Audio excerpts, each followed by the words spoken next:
میں خواتین سے متعلق بہت ساری بے اعتدالیاں دنیا کے ہر مذہب میں رہی ہیں۔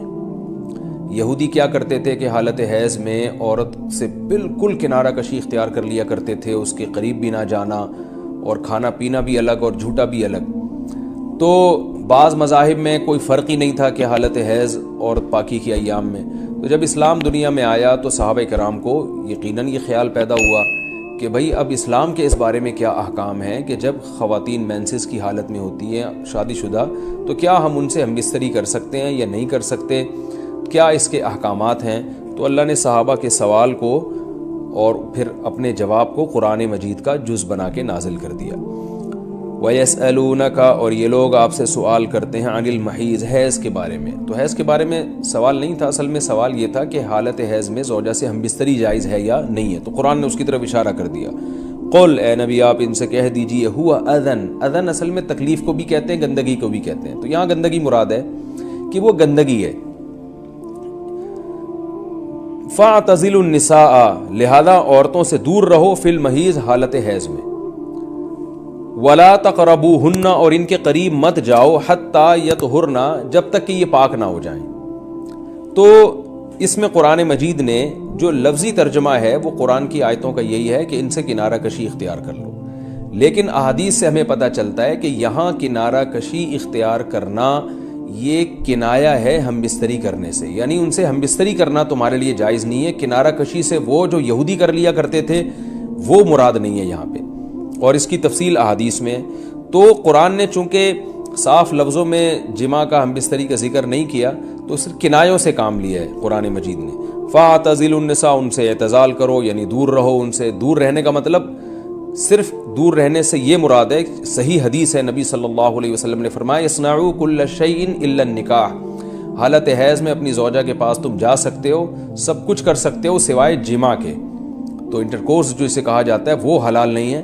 تو باقی نبی صلی اللہ علیہ وسلم نے فرمایا کہ ایسے کنارہ کشی کے بالکل اس کا جھوٹا نہ پیو اور بالکل دور ہو جانا، اس کی اسلام میں اجازت نہیں ہے، اور نہ بستر الگ کرنے کی ضرورت ہے۔ تو یہ سارے قرآن کے کنائے ہیں۔ کنایہ کا مطلب ہوتا ہے کہ آپ صرف اشاروں میں بات کر رہے ہیں، صراحتاً بات نہیں کر رہے۔ تو میں اس میں نقطے کی بات بھی بتاؤں گا کنایہ کیوں ہے، کہ فَاعْتَزِلُوا النِّسَاءَ فِي الْمَحِيضِ، عورتوں سے حالت حیض میں دور رہو، وَلَا تَقْرَبُوهُنَّ، ان کے قریب مت جاؤ۔ تو یہ قریب جانا بھی اصل میں جماع اور ہم بستری سے کنایہ ہے، یعنی اشارہ ہے ہم بستری مت کرو۔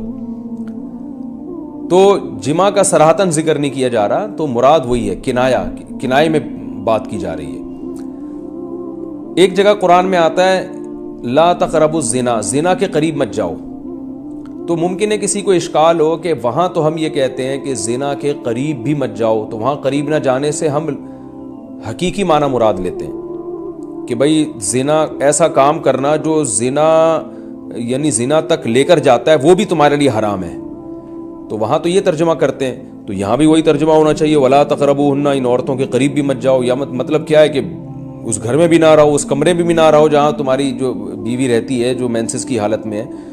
تو یاد رکھیں وہاں چونکہ زنا کا لفظ اللہ نے صراحتاً ذکر کر دیا، کنایہ کی اب ضرورت نہیں ہے، لہذا وہاں لا تقربو کا مطلب لا تقربو ہی ہے، یعنی قریب مت جاؤ۔ تو زنا کے قریب مت جاؤ یہ کنایہ نہیں ہے، اس کا مطلب صاف کہ زنا تو دور کی بات ہے، کوئی ایسا کام بھی نہیں کرنا جو زنا کے قریب لے کے جاتا ہے، لیکن یہاں اللہ نے ہم بستری کے لفظ کا صراحتاً ذکر نہیں کیا، لہذا جہاں ذکر نہیں ہوتا تو وہاں اشارتاً ذکر کیا جاتا ہے، اور اشارتاً جب ذکر کیا ہے تو یہاں لا تقربوهن، یہ قرب سے خاص قسم کا قرب مراد ہے، اس سے مطلق قرب مراد نہیں ہے کہ کسی کے بھی قریب چلے جاتے ہیں۔ تو یہاں خاص قسم کا قرب مراد ہے، وہ قرب یہی ہے کہ مکمل جماع کرنا حالت حیض میں، اس کی اجازت نہیں دی جا رہی، لیکن اللہ نے اس کو گول مول طریقے سے کنائے کے ذریعے ذکر کیا ہے۔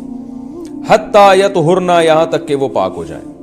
تو یہ جو میں نے بتایا کہ حالت حیض میں نبی صلی اللہ علیہ وسلم سے صحیح حدیث سے ثابت ہے، اور اس پر پوری امت کا اجماع ہے، اتنی واضح احادیث ہیں بخاری اور مسلم کی اس بارے میں کہ حالت حیض میں آپ بیوی کے قریب جا سکتے ہیں، اور حیا کے خلاف مسئلہ ہے، لیکن اب ایک بات آ گئی تو میں بتا دوں کہ اس کی تفصیل فقہاء نے بیان کی ہے کہ جو ناف سے لے کر گھٹنوں تک جسم پہ کوئی کپڑا ڈال دیا جائے اور پھر باقی زوجین ایک دوسرے سے جو ہے وہ ریلیشن قائم کر سکتے ہیں باقی باڈی کے ذریعے، لیکن یہ کہ جو مکمل جماع ہے وہ حلال نہیں ہے اور وہ سخت گناہ ہے۔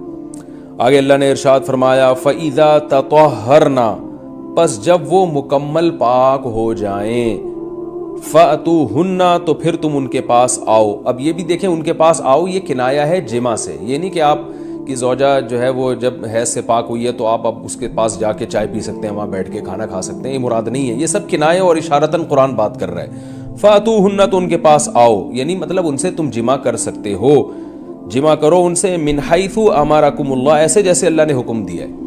تو اس سے پتہ چلتا ہے کہ جمع کا ایک ناجائز اور حرام طریقہ بھی ہے اور ایک جائز طریقہ بھی ہے۔ تو قرآن بتا رہا ہے کہ جائز طریقے سے تم جمع کر سکتے ہو، ناجائز طریقے سے جمع نہیں کر سکتے۔ وہ جائز اور ناجائز کیا ہے وہ میں انشاءاللہ بتاتا ہوں۔ ان اللہ، بے شک اللہ تعالیٰ، یحب التوابین، توبہ کرنے والوں سے بھی محبت کرتا ہے، ویحب المتطہرین، اور تطہر جو ہے نا یاد رکھیں، دیکھیں یہاں دو لفظ استعمال ہوئے ہیں، ایک استعمال ہوا ہے طہورا یطہرو حتی یطہرنا، اس کا مطلب ہوتا ہے پاک ہو جانا، اور ایک ہوتا ہے تطہرنا، باب تکلف ہے، یعنی تھوڑا تکلف سے پاک ہونا، اہتمام کر کے۔ ایک پاک تو یہ ہے کہ بس چلو بھی پاک ہو گئے، ایک ہے کہ بہت یعنی پاک صاف رہنے کی بڑی کوشش کرنا۔ تو جو صفائی پسند لوگ ہوتے ہیں نا، وہ جب تک صفائی کا خبط ان کے اوپر سوار نہیں ہو جاتا اور تکلف نہیں کرتے اس وقت تک پاک صاف وہ رہتے نہیں ہیں۔ تو اس لیے اللہ تعالیٰ نے تکلف کے ساتھ طہارت کا حکم دیا۔ تو اسی وجہ سے بہت سے علماء کہتے ہیں کہ اس سے حالت حیض کے بعد غسل کرنا مراد ہے، کہ اگر عورت کے 10 دن سے پہلے حیض آنا ختم ہو جائے تو عورت پر پھر واجب ہو جاتا ہے کہ وہ باقاعدہ غسل کر کے اپنے آپ کو پاک صاف کرے۔ تو یہی مراد ہے اس سے۔ اللہ نے فرمایا فَإِذَا تَطَهَّرْنَا، جب وہ مکمل پاک ہو جائیں، فَأْتُوهُنَّ مِنْ حَيْثُ أَمَرَكُمُ اللَّهُ، تو پھر اس طرح آؤ ان کے پاس جیسے اللہ نے حکم دیا۔ بے شک اللہ تعالیٰ محبت کرتا ہے توابین، توبہ کرنے والوں سے، وَيُحِبُّ الْمُتَطَهِّرِينَ، اور خوب تکلف کے ساتھ پاک صاف رہنے والوں سے۔ تو توبہ اور تطہر کا تذکرہ کیا۔ توبہ روحانی طہارت کو کہتے ہیں، اور جو تطہر ہے وہ جسمانی طہارت کو کہتے ہیں۔ یعنی اسلام یہ چاہتا ہے کہ آپ روحانی طور پہ بھی پاک صاف رہیں اور جسمانی طور پہ بھی۔ روحانی پاکی کیا ہے کہ اگر آپ سے کوئی گناہ ہو جاتا ہے تو رو دھو کے اللہ کو منا کے راضی کر لیں، تاکہ دل جو گندا ہوا ہے وہ بھی صحیح ہو جائے۔ اور جسمانی پاکی یہی ہے کہ جسم پہ کوئی گندگی لگی ہے تو وہ پاک ہو جائے۔ تو اس میں اللہ نے حالت حیض میں عورت کو بھی حکم دیا کہ وہ بھی نہا دھو کے پاک ہو جائے جب حیض سے پاک ہوتی ہے، اور مرد کو بھی حکم دیا کہ حالت حیض میں تم گندگی کی حالت میں جماع مت کرو بیوی کے ساتھ، خون میں لت پت ہو جائے گا انسان، اور یہ گندگی ہے تو اللہ تعالیٰ پاک صاف رہنے والوں کو پسند کرتے ہیں۔ تو جو حالت حیض میں بیوی سے جماع کرتا ہے اس کا مطلب وہ پاک صاف آدمی نہیں ہے، وہ گندگی کے وقت میں اس کے قریب جا رہا ہے، تو یہ بھی غلط ہے۔